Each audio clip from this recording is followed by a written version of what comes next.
বাসার ছাদ থেকে শুরু রঙিন মাছ চাষে সফল রাজশাহীর দুই তরুণ। রাজশাহীর দায়রাপাক এলাকায় দুই চাচাতো ভাই নোমান ও শুভ্র রঙিন মাছ চাষ করে সফলতার মুখ দেখছেন। শখের বশে ছোট পরিসরে শুরু করা উদ্যোগ এখন পরিণত হয়েছে সম্ভাবনাময় একটি মৎস্য খামারে। তাদের এই ব্যতিক্রমী উদ্যোগ ইতোমধ্যে স্থানীয়ভাবে প্রশংসা কুড়িয়েছে। জানা গেছে শুরুতে নিজেদের জমানো টাকা দিয়ে বাসার ছাদে অল্প কিছু জায়গায় রঙিন মাছ চাষ শুরু করেন তারা। শখ থেকেই যাত্রা শুরু হলেও ধীরে ধীরে এর চাহিদা বাড়তে থাকে। পরে দুই ভাই মিলে বাসার পাশে 17টি হাউস তৈরি করে বাণিজ্যিকভাবে রঙিন মাছ চাষ শুরু করেন। এরপর থেকেই তারা লাভের মুখ দেখতে শুরু করেন। বর্তমানে তাদের খামারে বিভিন্ন প্রজাতির রঙিন মাছ রয়েছে।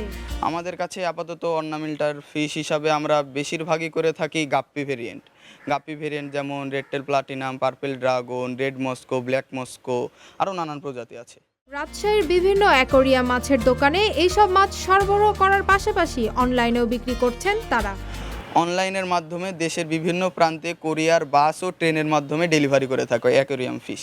আমাদের অর্ডারগুলো বেশিরভাগই পেজেই নেওয়া হয় বা আমাদের হোয়াটসঅ্যাপে মেসেজ দেয় মানুষ, তারপরে অর্ডার নিয়ে তাদের লোকেশনে পাঠিয়ে দেওয়া হয়। অনলাইনে ক্রেতাদের কাছ থেকে ভালো সাড়াও পাচ্ছেন বলে জানান উদ্যোক্তারা।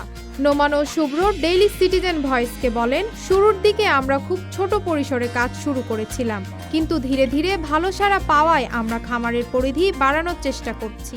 আসলে এটা শুরু হয়েছিল শখের বশে, আমার ছোট ভাই করতো, তো মাঝখানে সে বাদ দিল। তারপরে যখন আমি ডিপ্লোমা শেষ করি সে আমাকে প্রস্তাব জানায় যে আমি এরকম করতাম, সেটা আমি শখের বশে করতাম, তুমি সাপোর্ট করলে এই জিনিসটা যদি আগে আরও বাড়িয়ে নিতে পারি। তখন আমরা সিদ্ধান্ত নিলাম যে 1.5 বছর 2 বছর পর যে আমরা তখন মোটামুটি জানি, এবার একটা বড় পদক্ষেপ নিই।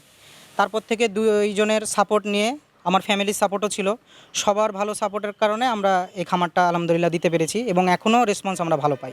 তরুণদের উদ্যোক্তা হওয়ার ক্ষেত্রেও এটি সম্ভাবনাময় একটি উদ্যোগ বলেও মনে করছেন তারা। Sadia Tabassum, daily citizen voice.